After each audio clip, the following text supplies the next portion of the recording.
Hello everyone, welcome to Delta Academy. मेरा नाम है रंजन और आप देख रहे हैं यूनिवर्सिटी की पाठशाला। स्टार्ट करते हैं आज का सेशन एकदम मस्त तरीके से। तो आज के सेशन का जो टॉपिक है मॉड्यूल नंबर 4 के अंदर, ये टॉपिक भी बड़ा इंटरेस्टिंग है इस वजह से भी कि इस चैप्टर में इससे क्वेश्चंस आते हैं, और दूसरा ट्रांसफॉर्मर जब इसके बाद आप पढ़ेंगे, यानी कि जो नेक्स्ट चैप्टर अब शुरू होगा आपका 5th मॉड्यूल में, उसके बहुत सारे बेसिक कंसेप्ट यहीं से बनते हैं, इसी टॉपिक के अंदर से बनते हैं। तो ध्यान से देखिएगा, थोड़ा सा डेरिवेशन ओरिएंटेड टॉपिक है, तो मस्त से आपको इसका पूरा डिटेल बताऊंगा। चलिए स्टार्ट करते हैं आज का सेशन। सबसे पहले आपको आज के सेशन का कंटेंट जो है वो मैं बता दूं। तो आज के सेशन का जो कंटेंट है वो ये सब कुछ रहेगा।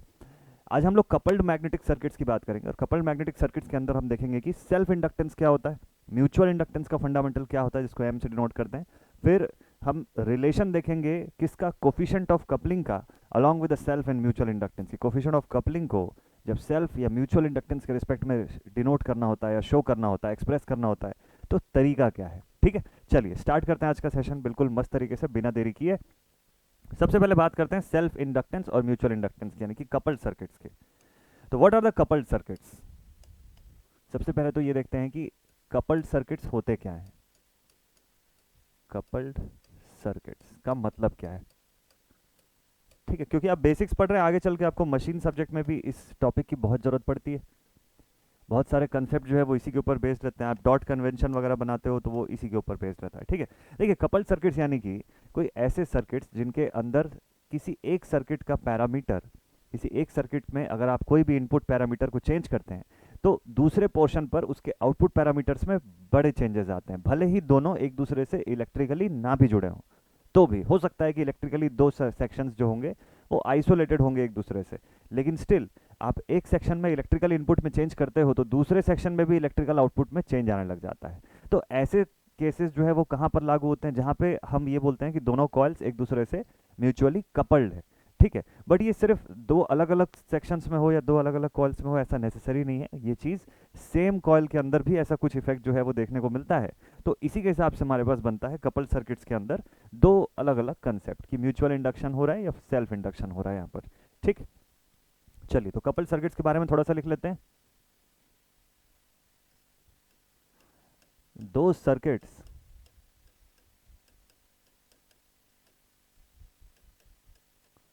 which are which are electrically isolated, which are electrically isolated from each other,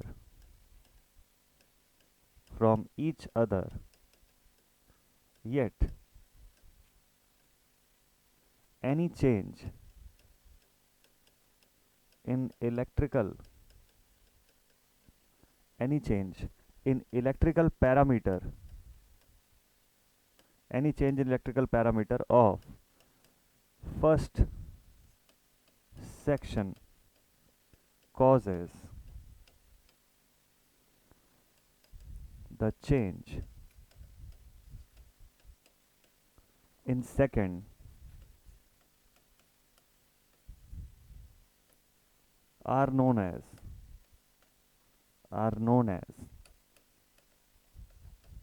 coupled circuits। ठीक है, this change is also observed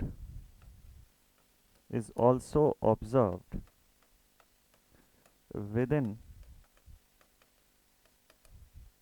the circuit। With in the circuit मतलब ये होता है, इससे ये आखिरी वाली लाइन जो है उसका मतलब ये निकल के आया कि ये जो चेंज है ये जरूरी नहीं कि दो अलग अलग कॉइल्स होंगे तभी होगा। ये सेम ऐसा ही चेंज आपको सेम कॉइल के अंदर भी दिखाई देता है कि एक कॉइल जिसके अंदर आप सप्लाई दे रहे हैं उसमें अगर कुछ चेंज करते हैं तो हो सकता है उसकी मैग्नेटिक बिहेवियर जो है उसमें चेंजेस आ जाए, इंडक्शन जो है उसका चेंज हो। ठीक है, तो इनको हम बोलते हैं कपल्ड सर्किट्स। कपल्ड सर्किट्स में दो वैरायटी होती है हमारे पास, दो टाइप के कपल्ड सर्किट्स होते हैं। पहला जो होता है उसको हम लोग सेल्फ इंडक्शन के फिनोमेना से देखते हैं कि सेल्फ इंडक्टेंस, और दूसरी टाइप की कपल्ड सर्किट्स का फिनोमेना जो है वो म्यूचुअल इंडक्टेंस से समझ में आता है, म्यूचुअल इंडक्टेंस से। ठीक है, self inductance and mutual inductance का फिनोमेना इसीलिए यहाँ से निकल करके आता है। दोनों में डिफरेंस क्या होता है उसको समझते हैं। देखिए सेल्फ इंडक्टेंस और म्यूचुअल इंडक्टेंस के बीच का डिफरेंस जो है वो समझने के लिए इसको समझते हैं हम लोग। एक डायग्राम देखते हैं। तो लेट अस सपोज कि आपके पास एक ऐसा सोलेनॉइडल सेक्शन है, ठीक है। लेट सपोज कि आपके पास ऐसा एक सोलेनॉइड सेक्शन है,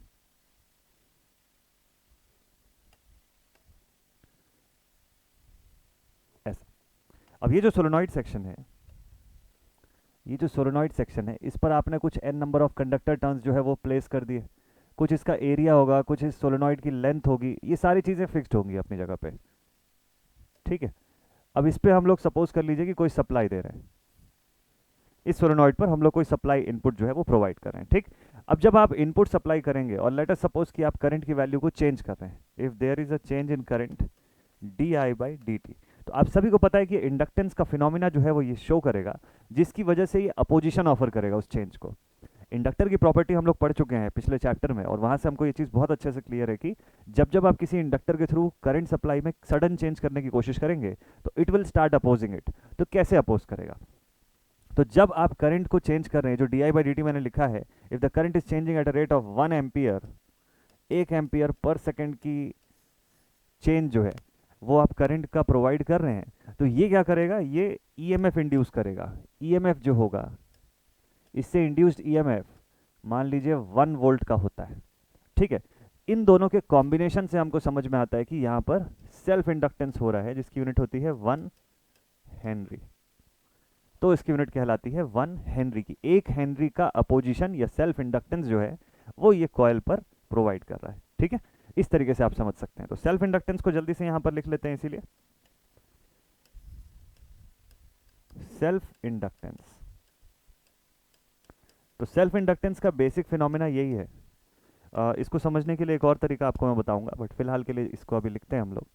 सेल्फ इंडक्टेंस का बेसिक फिनोमिना ये बोलता है कि the change a self inductance of 1 Henry represents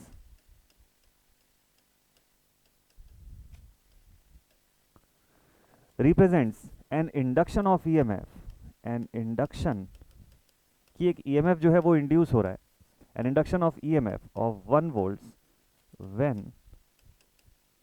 the current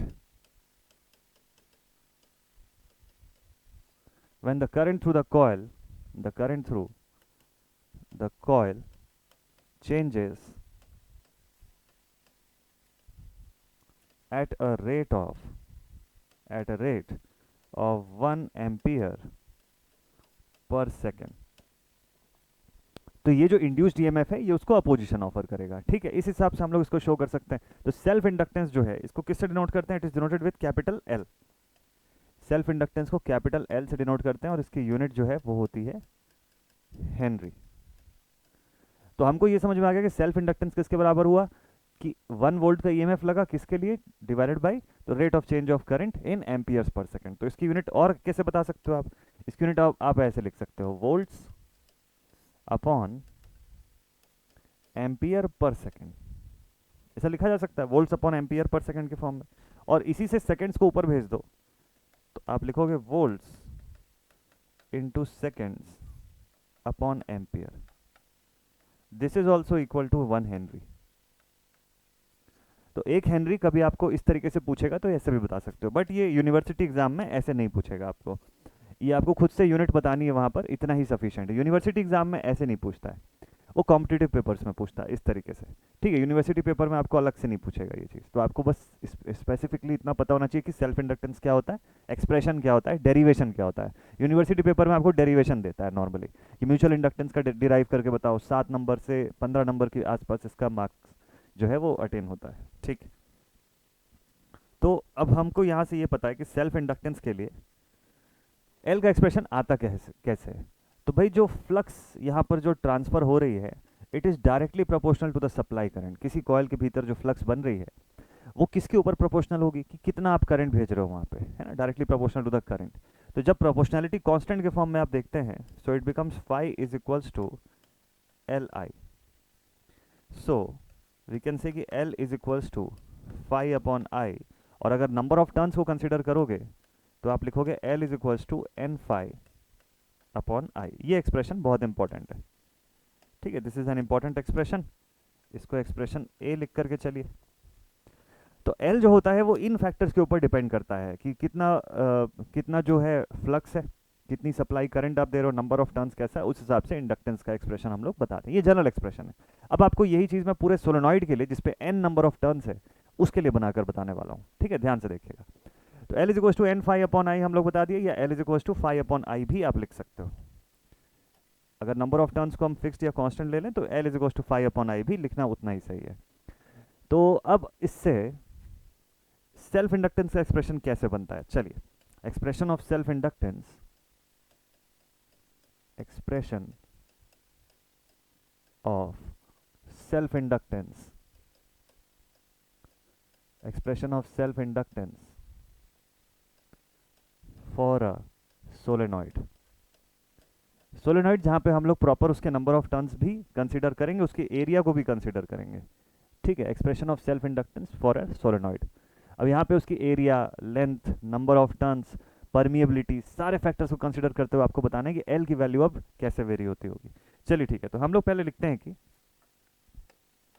कैसे सोलेनॉइडल सेक्शन के लिए we know that magnetic flux density के फॉर्मूले से हमको पता है कि B is equals to flux per unit area होता है ना। इस फॉर्मूले से हमको ये पता है कि B is equals to flux per unit area होता है। तो चलिए यहाँ से फ्लक्स की वैल्यू बताइए। फ्लक्स इसको ऐसा लिख सकते हैं कि B इंटू ए, फ्लक्स का एक्सप्रेशन ये हो सकता है फिर, ठीक है। अच्छा, B को और क्या लिख सकते हैं, हमको पता है कि since B is equals to mu H और also H is equals to Ni upon L। so अब लिख सकते हैं हम लोग फाई में यही वैल्यू पुट कर दीजिए। Phi is equals to mu into N I upon L into A से मल्टीप्लाई हो रहा है ना। बी की जगह पे मैंने क्या लिख दिया, म्यू एच लिख दिया, मतलब म्यू इंटू एन आई इंटू ए अपॉन एल, ठीक है। म्यू को भी चाहो तो एक्सपेंड कर सकते हो, mu naught into mu r के फॉर्म में आप एक्सप्रेस कर सकते हो। अब हमको सेल्फ इंडक्टेंस के एक्सप्रेशन से ये चीज पता है कि since L is equal to n phi upon I, हम तो सेल्फ इंडक्टेंस का डेरिवेशन करने बैठे, तो हमको क्या देखना है, L is equals to n phi upon I, ठीक। या फिर L is equals to flux per unit current, flux पर चेंज इन करंट या पर यूनिट करंट के फॉर्म में, ठीक। अब यहां पर एक चीज और देख लेते हैं। ये म्यू का एक्सप्रेशन हमारे फाई का एक्सप्रेशन हमारे पास है mu N I A divided by L, ठीक है। अगर N number of turns of conductor है, N number of conductor turns है, तो उसको अज्यूम करते हुए देखिए N number of conductor turns है, तो मेरा एल का एक्सप्रेशन अब यहाँ से हो जाएगा, म्यू के लिए मैं लिखता हूँ mu naught into mu r, n पहले से था, एन यहाँ पे फिर से आ गया, तो एन का स्क्वायर इंटू आई ए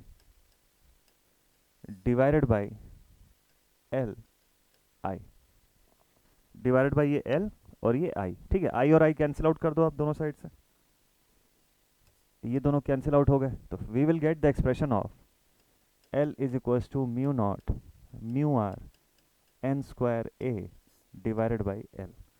ये फाइनल एक्सप्रेशन हमारे पास आ गया कि किसी भी सोलेनॉइडल सेक्शन के लिए सेल्फ इंडक्टेंस जो है वो इस फॉर्म में रहती है, ठीक है, mu naught mu r N square A divided by L, ठीक। ये एक्सप्रेशन बहुत इंपॉर्टेंट है। तो आपको पता चल गया कि एल का एक्सप्रेशन जो है वो एन के स्क्वायर के ऊपर डिपेंड करता है। तो नंबर ऑफ टर्न्स के स्क्वायर के फॉर्म में अगर नंबर ऑफ टर्न्स की वैल्यू को आप डबल करते हो तो एल पे 4 गुना असर पड़ रहा है इस चीज़ का, ठीक।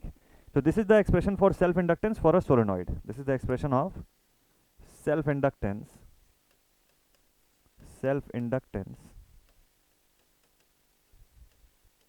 ऑफ अ सोलेनॉइड, ठीक है भाई। तो सोलेनॉइडल सेक्शन का सेल्फ इंडक्टेंस इससे एक्सप्रेस करते हैं। Now what about the mutual inductance, mutual inductance कैसे, तो हमको ये समझ में आता है सेल्फ इंडक्टेंस के केस में कि अगर कोई कॉयल है तो उसके खुद के जो नंबर ऑफ टर्न्स हैं या उसके एरिया है, जो ये लेंथ है, रिलेटिव परमेबिलिटी है, इन फैक्टर्स के ऊपर क्या होगा, उसका सेल्फ इंडक्टेंस वेरी करेगा, ठीक। और एल का रिलेशन फाई और आई से आपको पता है, तो उस हिसाब से आप डेटा कैलकुलेट कर सकते हो। Now what about the mutual inductance, mutual inductance और ज़्यादा इंपॉर्टेंट है ट्रांसफॉर्मर पढ़ने के हिसाब से। सो नेक्स्ट टॉपिक स्टार्ट करते हैं यहाँ से, म्यूचुअल इंडक्टेंस।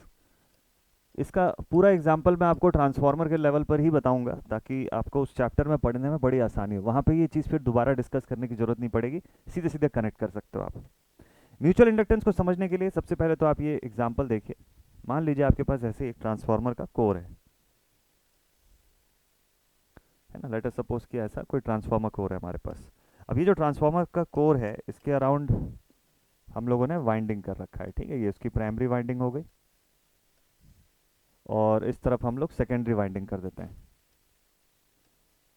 तो ये हो गई इसकी सेकेंडरी वाइंडिंग्स, ठीक है। सो this is the primary side, this is the secondary side, ये पूरा चीज़ है हमारे पास अवेलेबल। बताइए क्या दोनों की दोनों वाइंडिंग्स एक दूसरे से इलेक्ट्रिकली कनेक्टेड है क्या?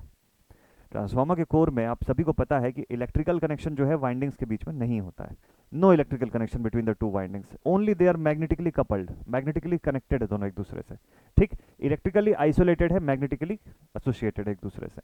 तो म्यूचुअल इंडक्टेंस का फिनोमेना क्या बोलता है? म्यूचुअल इंडक्टेंस का फिनोमेना ये बोलता है कि अगर सपोज कर लीजिए आपके पास ऐसे दो कॉइल्स हैं, लेट अस सपोज कि आपके पास ऐसे दो कॉइल्स हैं, ठीक है, जैसे कि आपको ऊपर के एग्जांपल में दिख रहा है, और ये दोनों कॉइल्स एक दूसरे के से मैग्नेटिकली तो लिंक्ड है बट इलेक्ट्रिकली लिंक्ड नहीं है। ऐसे केस में जब हम किसी भी एक कॉइल से जब सप्लाई देते हैं, है ना, यहाँ पर सप्लाई पोटेंशियल जो है वो जब हम लगाते हैं, या साइनोसॉइडल नेचर की सप्लाई भी दे सकते हैं ऐसे, तो सप्लाई सपोज कर लो हम लोग प्रोवाइड कर रहे हैं किसी एक कॉइल से जिसकी नंबर ऑफ टर्न्स N1 है, ठीक। तो ऑब्वियसली इसके अंदर कुछ ना कुछ अपना सेल्फ इंड्यूस्ड फ्लक्स जो है वो क्रिएट होगा, जिसको कि हम फाई टोटल बोलेंगे, या फाई खाली लिख दो आप। कुछ ना कुछ तो सेल्फ इंड्यूस्ड फ्लक्स होगा ना, कि भाई चलो ठीक है प्राइमरी साइड है तो फाई 1 का फ्लक्स क्रिएट हो रहा है, ठीक। लेकिन चूंकि इससे एसोसिएटेड मैग्नेटिकली जुड़ी हुई है एक दूसरी कॉइल भी, ठीक, जो इलेक्ट्रिकली इसका कोई कनेक्शन नहीं, इलेक्ट्रिकली ओपन है एक तरीके से देखा जाए तो, लेकिन क्या होगा कि अब यहाँ से कुछ ना कुछ मैग्नेटिक फील्ड जो है वो लिंक हो जाएगी इस बगल वाली कॉइल के साथ। इसको साई से डिनोट कर सकते हो या फिर इसको 512 लिख सकते हो आप, कि ये क्या कहलाता है, this is the linkage flux, linkage flux, leakage नहीं, ध्यान रखिएगा, this is the linkage flux की बात कर रहे हैं हम लोग। तो ये फ्लक्स का लिंकेज होगा कॉइल नंबर 1 से कॉइल नंबर 2 जिसकी नंबर ऑफ टर्न्स N2 से डिनोटेड है। अब जब ये वाली फ्लक्स इस N2 नंबर ऑफ टर्न्स के कंडक्टर के साथ लिंक होगी, कॉइल के साथ लिंक होगी, तो ऑब्वियसली जब दोनों का इंटरेक्शन होगा, और अगर सपोज कर लो ये चेंजिंग नेचर की मैग्नेटिक फील्ड थी, तो उसके इस कांस्टेंट कंडक्टर से या स्टेशनरी कंडक्टर से लिंक होते ही वहाँ पर स्टैटिकली इंड्यूस्ड ईएमएफ जो है वो बनना शुरू हो जाएगा। तो स्टैटिकली इंड्यूस्ड ईएमएफ जो है वो यहाँ पर आपको मिलेगा, और इसके अंदर इंड्यूस्ड करंट का फ्लो जो है वो इस डायरेक्शन में होना शुरू हो जाएगा। तो ये सभी फैक्टर जो यहाँ पर बन रहे हैं, आपको जो E2 मिल रहा है या I2 मिल रहा है, ये किसके ऊपर डिपेंड कर रहा है?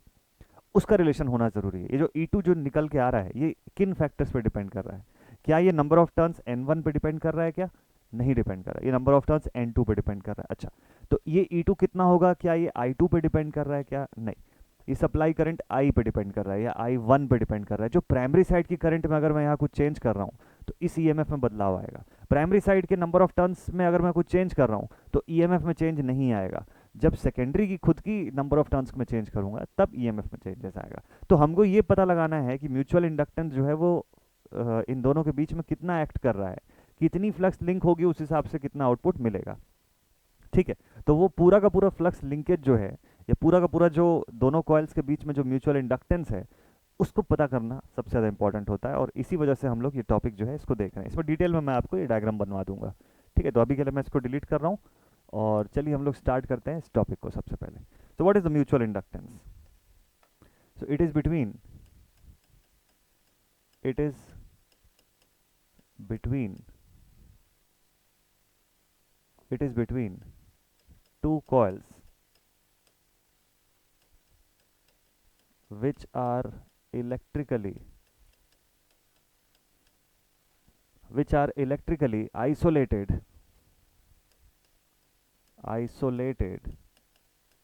but magnetically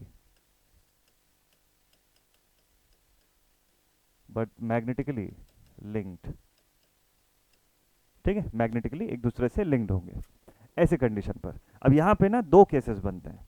अभी तो मैंने आपको एक एग्जांपल दिखाया जहाँ मैंने आपको बोला कि कॉइल 1 से हम सप्लाई देते हैं और कॉइल 2 में चेंजेस हो जाते हैं, इसी का उल्टा भी हो सकता है। तो उसके हिसाब से हम लोग क्या करते हैं, दो केस के फॉर्म में पढ़ेंगे इस टॉपिक को। तो सबसे पहले लिखते हैं केस 1। फर्स्ट केस लेते हैं। फर्स्ट केस में हम लोग सप्लाई कहाँ से दे रहे हैं? Supply from coil 1। सप्लाई जो है वो पहली कॉइल से हम लोग प्रोवाइड कर रहे हैं, ठीक है। चलिए इसका सिनारियो देखते हैं, इसका पूरा प्रॉपर सर्किट बना के देखते हैं अब। तो अब हम लोग कॉइल 1 से सप्लाई देने जा रहे हैं, तो ये कुछ ऐसा दिखेगा आपको यहाँ पर। ये दोनों कॉइल्स को एक दूसरे के आमने सामने प्लेस करते हैं।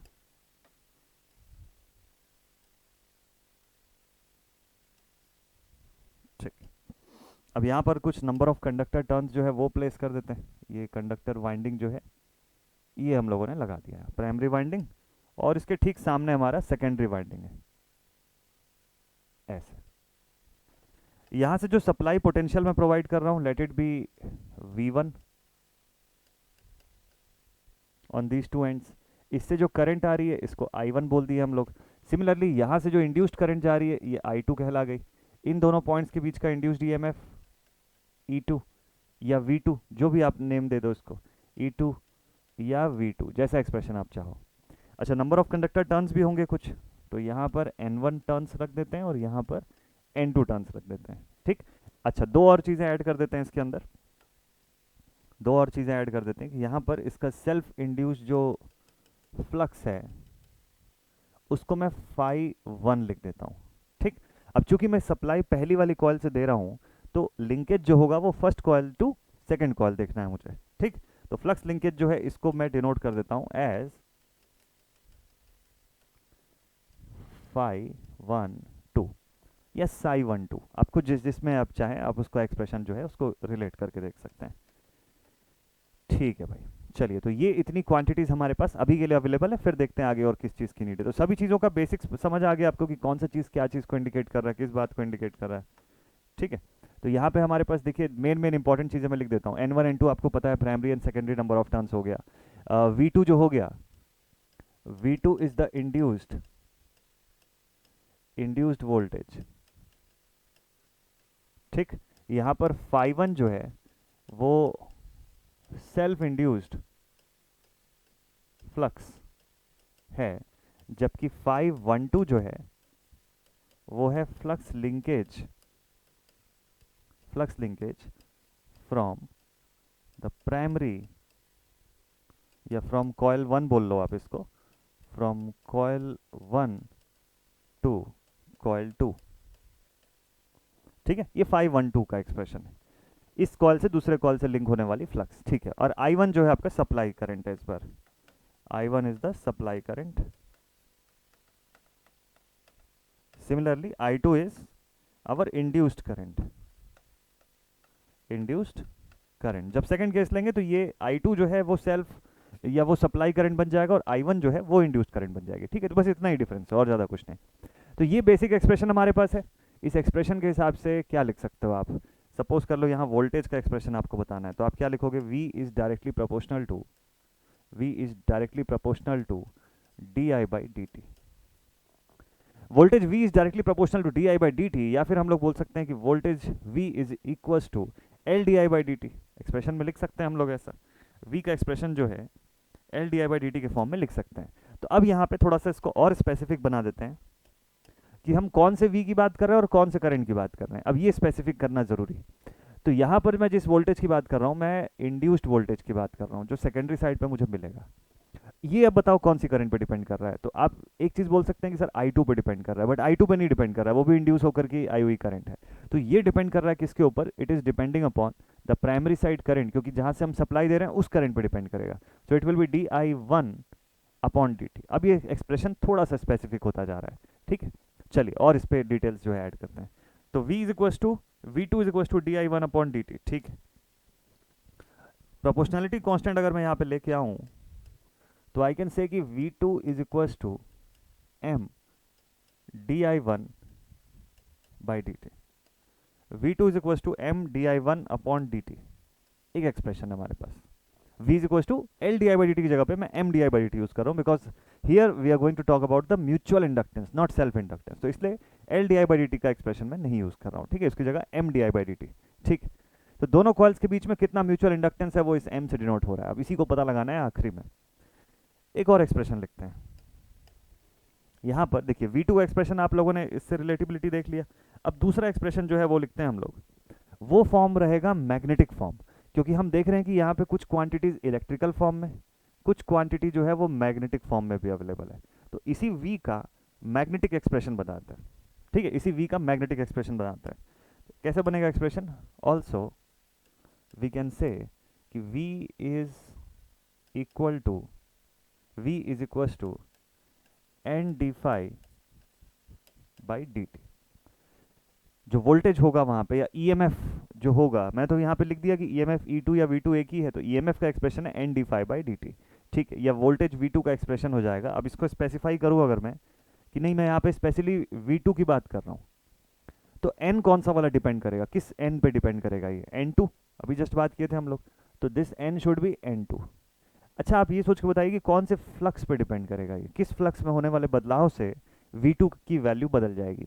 क्या φ1 चेंज होगा उससे V2 बदलेगा, या फिर φ12 यानी कितना फ्लक्स लिंक हो रहा है उस पर बदलेगा? देखिए φ1 मान लीजिए किसी सर्किट में, किसी क्वेश्चन में मान लीजिए 3 मिली वेबर की फ्लक्स है, तो ये पूरा 3 का 3 मिली वेबर जो है वो ईएमएफ इंड्यूस करने में नहीं यूज हो रहा है। इसमें से हो सकता है कि φ12 जो है वो केवल 2 मिली वेबर है। तो ये कितना इंड्यूस हो रहा है, कितना लिंक हो रहा है बगल वाली कॉइल के साथ, उससे हमको मतलब है। कितना बना ओरिजिनली उससे ज़्यादा मतलब नहीं है हमको, ठीक है। कितना फ्लक्स का लिंकेज हुआ वो ज़्यादा इंपॉर्टेंट है, वो देखना होगा हमको। तो दिस इज इंपॉर्टेंट, तो हमको यहाँ पे φ1 की जगह पे φ12 लिखना ज़्यादा सही लगेगा। तो φ12 लिख लीजिए आप यहाँ, तो you will write it as φ12। तो एक और एक्सप्रेशन आ गया, दोनों ही V2 के एक्सप्रेशन है, तो दोनों को आप इक्वेट कर सकते हैं एक दूसरे से। सो इक्वेटिंग बोथ द एक्सप्रेशंस, जैसे ही आप इक्वेट करेंगे आपके पास लेफ्ट हैंड साइड पे एक एक्सप्रेशन है m di1 by d t, और राइट हैंड साइड का एक्सप्रेशन आपके पास है is equals to n2 d512 divided by d t. किसकी वैल्यू हमको चाहिए? हमको m की वैल्यू चाहिए, तो बाकी सबको राइट हैंड साइड पे भेज देते हैं। So finally we will get m is equal to, finally we will get the expression for m is equals to n2 d512 upon dt into di, sorry, into dt upon di, है ना, उस तरफ गया तो ये upon में आ गया, ठीक है, ऐसा लिख लिया। तो dt और dt दोनों तरफ से कैंसिल आउट हो गया। आपके पास अब फाइनल एक्सप्रेशन म्यूचुअल इंडक्टेंस का क्या बचता है? फाइनल एक्सप्रेशन आपके पास है m is equals to n2 d512 upon di1, this is di1। देख लीजिए इसको, सेम तरीके से हम लोगों ने सॉल्व किया, और यहाँ पे फाइनल एक्सप्रेशन आ गया किसका? म्यूचुअल इंडक्टेंस का। सो this is the main expression for mutual inductance. किसी भी कॉइल के लिए म्यूचुअल इंडक्टेंस अगर पता लगानी है तो ये उसका बेसिक एक्सप्रेशन होता है, ठीक है। तो ये फर्स्ट केस का म्यूचुअल इंडक्टेंस आया, this is the mutual inductance of mutual inductance for case 1। Case 1 इसलिए मैं लिख रहा हूं ताकि ये पता रहे कि हम पहली कंडीशन जो लिए हैं कि भाई सप्लाई कॉइल 1 से दे रहे हैं और कॉइल 2 पर इंड्यूस्ड ईएमएफ का पता लगा रहे हैं, तो उस कंडीशन में म्यूचुअल इंडक्टेंस इस एक्सप्रेशन पे बेस होता है। ऐसे ही जब आप केस 2 का डेरिवेशन कर सकते हैं, अगर आपने केस 2 का डेरिवेशन किया, चलो नेक्स्ट पेज पे आपको करवाता हूँ ये चीज़। ऐसे ही जब सेकेंड टाइम आप लेंगे, अब देखिए आपको ईजी पड़ेगा, ये केस 2 आप लिखते हैं। अब सेकंड केस जो है इसमें आप क्या करेंगे, यहाँ पर सप्लाई किससे देंगे? So the supply from coil 2, पूरा सिनारियो वही है। अब इस बार कॉइल 2 जो होगा उससे सप्लाई करंट आएगी, और कॉइल 1 जो होगा उसमें इंड्यूस्ड ईएमएफ जो है वो बन के मिलेगा हमको, ठीक है। देखिए किस तरीके का अरेंजमेंट दिखाई देगा, इसका अरेंजमेंट देखते हैं फटाफट से, एकदम ईजी है, तुरंत बनाते हैं।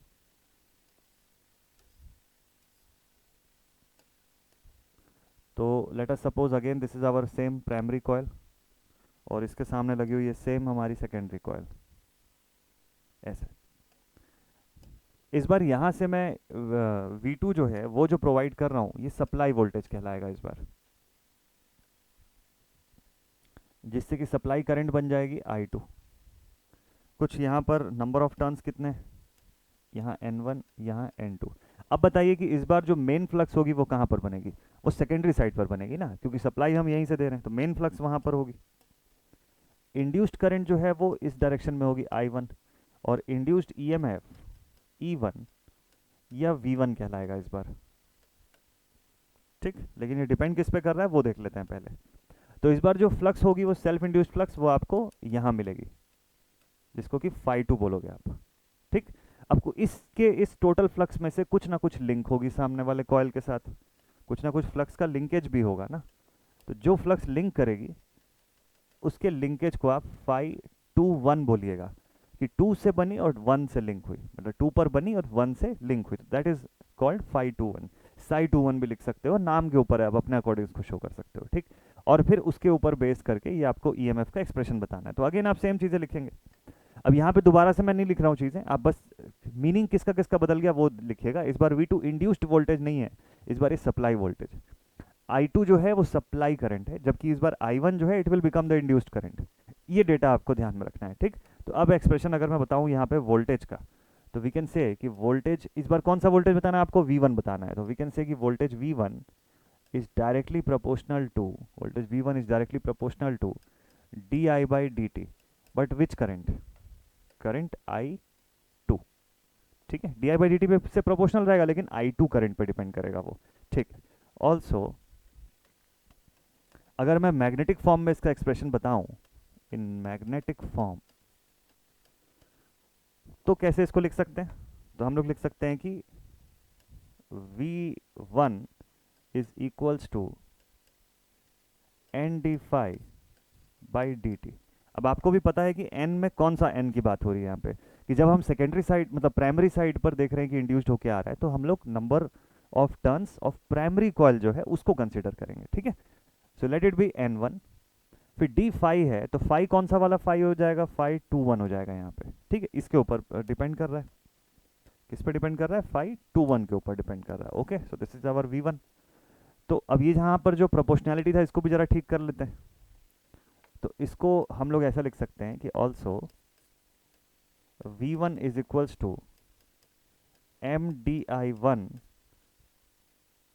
बाई डी टी, और 1 की जगह 2 कर लो इसको। ठीक है, बाकी सब ठीक है। तो ये हमारे पास दो एक्सप्रेशन आ गए, दोनों के दोनों देखिए V1 के एक्सप्रेशन आए। अब दोनों को फिर से इक्वेट करते हैं पिछली बार की तरह, तरीका बिल्कुल सेम है, अब कोई डिफरेंस नहीं है। तो हम लिखेंगे इक्वेटिंग बोथ, इन दोनों को अब इक्वेट कर लेते हैं। ठीक है, दोनों को इक्वेट किया तो क्या एक्सप्रेशन आया अपने पास? अपने पास एक्सप्रेशन आया, देखिए यहाँ से एक्सप्रेशन आया MDI2 by d t, MDI2 upon d t is equal to N1 is equal to N1 d phi21 by d t. ये एक्सप्रेशन है, इससे m की वैल्यू निकाल सकते हैं आप यहाँ पे कि फिर से म्यूचुअल इंडक्टेंस कितने का हो रहा है। सो वी कैन से कि m इज इक्वल टू, अब डायरेक्टली लिख देता हूँ मैं यहाँ पे, अब आपको पता है कि उधर गया कैंसिल आउट हुआ, तो यू कैन से कि m is equals to N1 d phi21 upon di2। तो ये एक्सप्रेशन तब बनता है जब प्राइमरी साइड पर इंड्यूस्ड ईएमएफ आ रहा है और सेकेंडरी साइड जो है वो सप्लाई करंट दे रहा है। दोनों की दोनों कंडीशंस का सेल्फ म्यूचुअल इंडक्टेंस जो है उसका फंडामेंटल आपके सामने अब है, अवेलेबल है, कि वो नंबर ऑफ टर्न्स ऑफ किस कॉइल पे डिपेंड कर रहा है। तो जिस कॉइल की आप बात कर रहे हो जहाँ पे इंड्यूस्ड ईएमएफ हो रहा है, उसके नंबर ऑफ टर्न्स पे डिपेंड करेगा। कौन से फ्लक्स पे डिपेंड करेगा? तो जहाँ पे आपने सप्लाई दिया वहाँ से लेके जहाँ तक इंड्यूस्ड ईएमएफ मिला उस जगह का कौन सा यहाँ पर जो लिंक्ड फ्लक्स है उसके ऊपर, और सप्लाई करंट जो हम प्रोवाइड कर रहे हैं, तो इसके चेंज के आधार पे म्यूचुअल इंडक्टेंस डिपेंड करेगा। तो ये म्यूचुअल इंडक्टेंस का दूसरा expression. So this is the expression for mutual inductance, mutual inductance for case 2। ये डेरिवेशन आपको यहाँ तक का डेरिवेशन जो है वो पूछता है एग्जामिनेशन में। कभी कभी क्या करता है कि इसी डेरिवेशन में आपको ये बोलता है कि कोफिशिएंट ऑफ कपलिंग का एक्सप्रेशन भी बताइए। ठीक है, या ये बताइए कि दोनों के दोनों कॉइल्स के बीच में जो कपलिंग का स्टेटस है उसको कैसे रिप्रेजेंट करेंगे। तो उसका भी आपको मैं डेरिवेशन बता देता हूँ, एडिशनल है छोटा सा इसके साथ, बाकी मेन डेरिवेशन आपका यहीं पर कंप्लीट हो जाता है। बट अगला पॉइंट एक और बता देता हूँ मैं आपको, coefficient of coupling, coefficient of coupling. In topics के ऊपर आपको यूनिवर्सिटी एग्जाम में थ्योरी से ज़्यादा डेरिवेशन प्रिपेयर करके चलना चाहिए, क्योंकि डेरिवेशन बेस्ड क्वेश्चन ही आता है। कॉम्पिटिटिव में अलग तरीके के क्वेश्चन बनते हैं, यूनिवर्सिटी में अलग तरीके के क्वेश्चन बनते हैं, टॉपिक वही रहता है। तो यूनिवर्सिटी का अगर आप पढ़ रहे हो इसमें और ये सारे टॉपिक्स हैं ना, तो डेरिवेशन इसीलिए भरपूर मात्रा में आप पढ़िए, क्योंकि उससे आपको अगर सवाल पूछेगा तो पूरा डिराइव ही करने को बोल रहा होगा बेसिकली वो, तो उसी अकॉर्डिंग आपको पढ़ना है। ठीक है, चलिए भाई, तो अब नेक्स्ट पॉइंट पे हम लोग पहुंच। So what is this coefficient of coupling? Okay, तो जब मैंने आपको पिछले केस पे दो कंडीशन दिखाया, जहाँ पे एक कॉइल पे मैं सप्लाई दे रहा हूँ और दूसरी कॉइल पर उसका इफेक्ट देख रहा हूँ, तो दोनों ही केसेस पे आपने देखा कि कुछ ना कुछ फ्लक्स लिंकेज थी, जिसके आधार पे हमको आउटपुट ईएमएफ मिल रहा था। ठीक, अब इसी फ्लक्स लिंकेज को हमको बताना है कोफिशिएंट ऑफ कपलिंग के अंदर। क्या बोलता है कोफिशिएंट ऑफ कपलिंग? तो it presents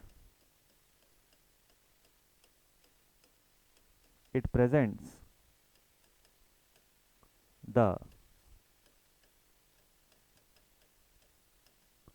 fraction of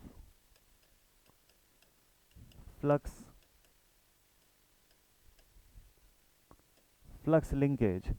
It presents the fraction of flux linkage with respect to the total flux available, with respect to the total flux available. It is denoted by, इसको K से denote करते हैं, and इसकी unit क्या होती है? इसकी unit क्या होती है? No unit. देखिए, कोफिशिएंट्स हो गए या फिर फ्रैक्शंस हो गए या फैक्टर जो हम लोग बोलते हैं, इन सब की कोई यूनिट नहीं होती है। They are basically dimensionless quantities. Same type की क्वांटिटीज का ही रेशियो होते हैं ये लोग, इसलिए इनकी कोई यूनिट बनती भी नहीं है। तो इसका एक्सप्रेशन क्या होता है? देखिए, तो इसके दो एक्सप्रेशन बनेंगे। फिर दो कंडीशन मैंने आपको बताया था, तो एक मैंने आपको केस 1 बताया था, एक मैंने आपको फर्स्ट केस बताया था, जहाँ पे कि कॉइल 1 से हम सप्लाई दे रहे हैं। तो कॉइल 1 से अगर सप्लाई है तो उस कंडीशन में के का एक्सप्रेशन क्या हो जाएगा? Then k will be given as 512 upon 5 1, ऐसा लिखेंगे आप। लेकिन यही चीज़ अगर केस 2 की बात करेंगे हम लोग, सेकेंड केस की अगर हम लोग बात करें, तो यहाँ पर इसका एक्सप्रेशन बदल जाएगा। अब इसका एक्सप्रेशन क्या हो जाएगा? क्योंकि हम सेकेंडरी कॉइल से सप्लाई दे रहे हैं और प्राइमरी पर इंड्यूस्ड होकर के आ रहा है, तो यहाँ के का एक्सप्रेशन हो जाएगा 521 डिवाइडेड बाई 5 2। तो सिंपल सा मीनिंग इसका यही है कि कितनी टोटल फ्लक्स थी, उसमें से कितना परसेंट लिंक हो पा रहा है, या उसमें से कितना फ्रैक्शन जो है वो लिंक हो रहा है बगल वाले कॉइल के साथ, वही बताएगा आपको coefficient of coupling. Basic expression है इसका सीधे सीधे। ठीक है, यहाँ तक आपका कोफिशिएंट ऑफ कपलिंग कंप्लीट हो गया। लेकिन आपको एग्जामिनेशन में अगर कोफिशिएंट ऑफ कपलिंग पूछेगा तो साथ में रिलेशन भी पूछ सकता है कि उसका एम और एल के साथ क्या रिलेशन है, यानी कि सेल्फ और म्यूचुअल इंडक्टेंस के साथ क्या रिलेशन है। ये आखिरी टॉपिक रखते हैं उसको आज का, इससे आपको पूरी चीज़ें जो है वो मस्त तरीके से क्लियर हो जाएगी। ठीक, तो कोफिशिएंट ऑफ कपलिंग ये बोलता है कि the fraction of total flux which links with another coil, that is the coefficient of coupling. इसकी भी 3 स्टेट्स होती है, इसकी भी 3 कंडीशंस होती है। क्या क्या 3 कंडीशंस होती है भाई? कि या तो k की value very much less than 1 होगी, k की वैल्यू या तो वेरी मच लेस देन 1 होगी। उस कंडीशन में हम लोग क्या बोलेंगे कि दोनों कॉइल्स के बीच में वीक कपलिंग है, वीक कपलिंग है। ठीक है, और या तो फिर k की वैल्यू जो है वो, k की वैल्यू जो है वो इक्वल टू 1 रहेगी। उस कंडीशन में हम बोलेंगे दोनों कॉइल्स जो हैं वो टाइटली कपल्ड है, टाइटली कपल्ड। बेसिकली जब आप कपल्ड सर्किट्स पढ़ते हो तो उसमें आपको ये भी बताना पड़ता है कि दो कॉइल्स के बीच में कपलिंग कितनी स्ट्रांग है। ठीक है, तो उसका मतलब हम एक कॉइल में अगर कोई ईएमएफ कोई पोटेंशियल प्रोवाइड कर रहे हैं, कुछ फ्लक्स वहाँ पे क्रिएट कर रहे हैं, तो हमारी फ्लक्स वेस्ट तो नहीं जा रही है, उसमें से कितना हिस्सा बगल वाली कॉइल से लिंक हो पा रहा है और उससे हमको इंड्यूस्ड आउटपुट मिल पा रहा है। वो देखने के लिए हमको ये पता करना पड़ता है कि कपलिंग कैसी है दोनों कॉइल्स के बीच में। ठीक है, तो अगर बहुत ज़्यादा छोटा है इसका वैल्यू के का, 1 से बहुत छोटा है, आप खुद से देखिए 1 से बड़ी तो नहीं हो सकती ना इसकी वैल्यू, क्योंकि ऑब्वियसली जितना फ्लक्स बना रहे हो ज़्यादा से ज़्यादा वो पूरा का पूरा लिंक हो सकता है, 100% हो सकता है, तो वैल्यू उस फैक्टर की 1 आ सकती है। 1 से बड़ी होने का मतलब ये हो जाता है कि जितनी आप फ्लक्स बना रहे हो उससे ज़्यादा फ्लक्स लिंक हो रही है ना, मतलब उससे ज़्यादा फ्लक्स लिंक हो रही है, तो मतलब ये हो गया कि कुकर में आपने 2 लोगों का खाना चढ़ाया और 4 लोग बैठ के खा रहे हैं उस खाने में। ठीक है, और वो भी एक्सेस क्वांटिटी, जितना उस कुकर में था ही नहीं, तो मतलब खाना किसी दूसरे के घर से भी आया बीच में। चलिए ठीक है, तो इस तरीके से आप वीक कपलिंग और टाइटली कपल्ड बता सकते हैं। इन दोनों के बीच का स्टेट जो है वो एवरेज कपलिंग या मीडियम कपलिंग उसको बोल सकते हैं, कि अगर के स्लाइटली लेस देन 1 है तो फिर मीडियम कपलिंग हो गया। अदर देन दैट दो एक्सट्रीम कंडीशंस यहाँ पे लिखे मैंने। अब आखिरी आज का जो डेरिवेशन पॉइंट है वो बेस करता है कि relation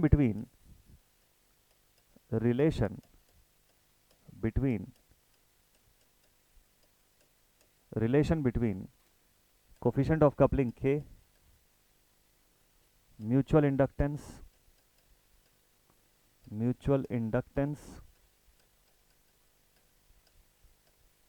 M and self inductances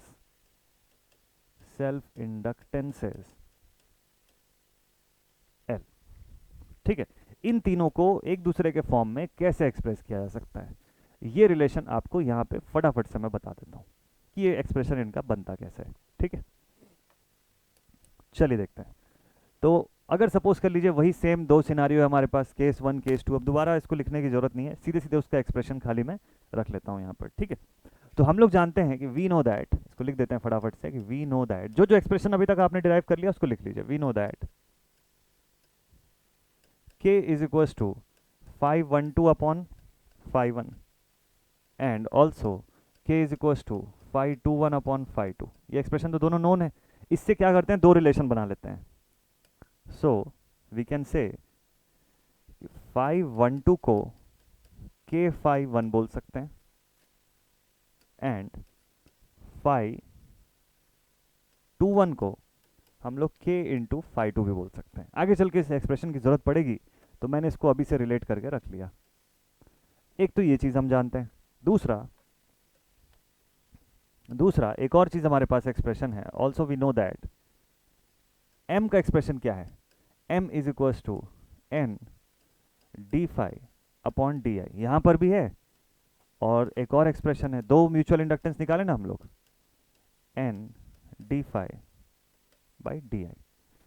अब दोनों जगह पे फाई कौन सा है, आई कौन सा है और n कौन सा है वो बस मैटर करता है। तो अगर सपोज कर लीजिए म्यूचुअल इंडक्टेंस फर्स्ट केस का निकाले तो यहाँ पे हम क्या लिखेंगे कि वो नंबर ऑफ टर्न्स n2 पे डिपेंड कर रहा है, फ्लक्स कौन सी 512, करंट कौन सी I1।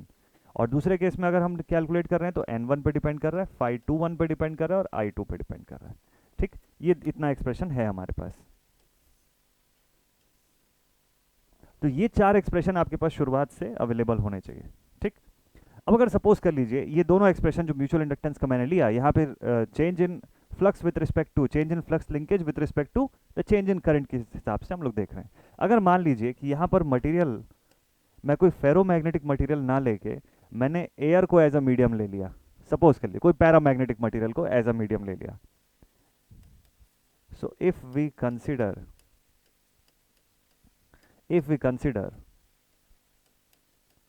air as a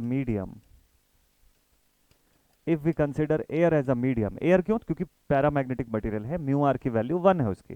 mu r की वैल्यू 1 है मतलब उसके अंदर के जो चेंजेस है ये इतना धीरे धीरे चेंज होगा या इतना कम चेंज होगा कि उसको नेग्लिजिबल कर सकते हो आप। तो ये जो चेंज मैंने लिखा है d521 अपॉन di2, वो d का फैक्टर ही हट जाएगा सीधे सीधे, मतलब चेंज जो है वो इतनी स्लो चेंज होगी कि उसका चेंज का होना और नहीं होना एक बराबर हो गया। क्योंकि एयर है एज अ मीडियम तो वहां पर फ्लक्स का ट्रांसफर उतना आसान नहीं है जितना होना चाहिए, जितना फेरोमैग्नेटिक मटेरियल में होता है। तो देयरफॉर हमारे पास नया एक्सप्रेशन आता है, we can say m is equals to n2 512 upon I1। और वैसे एक दूसरा एक्सप्रेशन इस तरफ बनेगा कि m is equals to n1 521 upon I2। अब ये दो नए एक्सप्रेशन आ गए हमारे पास, इनका कुछ नाम रख देते हैं। ठीक है, let it be expression a या एक्सप्रेशन 1, और इसको एक्सप्रेशन नंबर 2 के फॉर्म में रिप्रेजेंट करते हैं। ठीक, अब ये दो एक्सप्रेशन है, हम लोगों ने कंडीशन ले लिया air as a medium use कर रहे हैं, तो एक काम करते हैं कि अब ये दोनों एक्सप्रेशन का प्रोडक्ट निकाल लेते हैं, दोनों एक्सप्रेशन का प्रोडक्ट निकाल लेते हैं। ठीक है, सो मल्टीप्लाइंग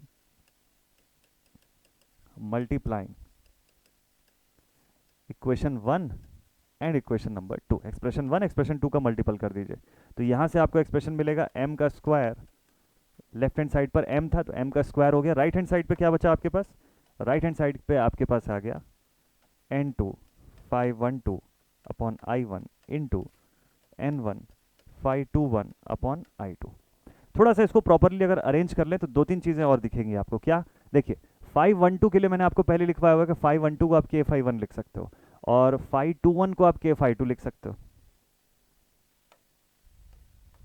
तो यहाँ पे लिखते हैं putting the expression for putting the expression for 512 and 521 in terms of K and 5। तो क्या लिख सकते हैं इसको? तो हम लोग फिर से यहाँ पे लिखेंगे कि देयरफॉर m का square is equal to n2। अब 512 की जगह पे मैं लिखूंगा K51 divided by I1 multiplied with N1। अब यहाँ पे हम लिखेंगे K52 अपॉन I2। ठीक है, एक्सप्रेशन आपको क्लियर है? ऊपर के एक्सप्रेशन पे हम लोग पहले ही इसीलिए लिख चुके हैं।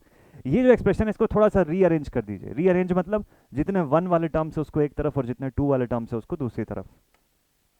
तो इसी एक्सप्रेशन को मैं दोबारा अगर मैं लिखूंगा तो मैं ऐसा लिख दूंगा m का स्क्वायर इज इक्वल टू, देखिए अब यहाँ पे K51 है अपॉन I1 है ना, तो N2 को उधर भेज दो, N1 को इधर ले आओ। N1 K51 upon I1 multiplied with second expression. तो दूसरा एक्सप्रेशन क्या है अपना?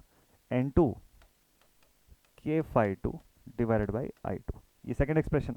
अब इसमें से K को थोड़ा बाहर निकाल लो आप। कॉमनली अगर K को बाहर निकाल लो तो आपको दिखेगा N5 upon I is nothing but self inductance since L is equal to N5 upon I। याद है आपको? ये एक्सप्रेशन बनाए हुए थे हम लोग अब से कुछ देर पहले। ये एक्सप्रेशन को अगर आप यहाँ पे पुट कर दें इस जगह पे तो आपको क्या मिलेगा इसमें फाइनली? देखिए अब यहाँ से फाइनल एक्सप्रेशन आपके पास क्या आएगा, इसको यहाँ ले आते हैं। So therefore we can say कि m का square is equal to k का square into L1 into L2। ये देखिए L1 इंटू L2 कहाँ से आ रहा है वो समझ गए ना आप? कि मैंने इस सेक्शन को चूंकि सब 1 के फॉर्म में तो L1 एक्सप्रेस कर दिया, सब 2 के फॉर्म में तो L2 लिख दिया इसको। ठीक है, और k का स्क्वायर हो गया, दोनों मल्टीप्लाई होकर के। तो फाइनल एक्सप्रेशन आपका ये आ गया कि k का square L1 L2 and m is equal to k times under root L1 L2। बड़ा ही फेमस एक्सप्रेशन है, क्वेश्चन बनता है इससे, न्यूमेरिकल आता है इससे। ठीक है, अगर क्वेश्चन न्यूमेरिकल आया तो इस पॉइंट से जरूर आता है। या फिर आप लिख सकते हो कि k is equal to m divided by under root L1 L2। L1 L2 क्या है? They are the self inductances. Self inductance है, m क्या है? म्यूचुअल इंडक्टेंस है। k का expression coefficient of coupling. So this was the expression for coefficient of coupling in terms of mutual inductance and self inductance. Coefficient of coupling कोई आपसे पूछे कि mutual inductance और सेल्फ इंडक्टेंस के form में अगर एक्सप्रेस करना हो तो ये इसका फाइनल एक्सप्रेशन बनता है। ठीक है, सो this was all for today's lecture. I hope आपको एकदम प्रॉपर वे में सेल्फ और म्यूचुअल इंडक्टेंस का कंसेप्ट और साथ ही उसका डेरिवेशन पूरा का पूरा समझ में आया होगा। ये नोट जो है मैं आपके जो ड्राइव लिंक है उस पर अपलोड कर देता हूँ प्रॉपरली और अपडेट कर देता हूँ उसको, ताकि आप इसको वहाँ से डाउनलोड कर सकें। ठीक है, उसकी लिंक भी आपको मैं इस वीडियो के साथ प्रोवाइड कर दूंगा। तो ये सेशन आज का यहीं पर रखते हैं। तो इस साल का 2023 का ये यूनिवर्सिटी सेशंस का आखिरी लेक्चर। अब मिलते हैं आप सभी से 1 जनवरी 2024 को और मस्त तरीके से आगे का कंटेंट पढ़ेंगे। सो वंस अगेन आप सभी प्यारे स्टूडेंट्स को एडवांस में very very happy new year dear. मस्त तरीके से एंजॉय करिएगा आप, बढ़िया तरीके से आप पार्टी सेलिब्रेट करिए। बट एक और चीज़ ध्यान रखिएगा कि फ्रॉम 1 जनवरी ऑनवर्ड्स ये जो नया साल शुरू हो रहा है, डे 1 से इसका एक एक मिनट एक एक आवर जो है वो बहुत कीमती है और उसको जितना बेस्ट वे में यूटिलाइज करेंगे फ्यूचर आपका उतना शानदार रहेगा, ब्राइट रहेगा। मिलते हैं आप सभी से नेक्स्ट वीडियो में। So take care and thank you so much once again for watching this video. जय हिंद।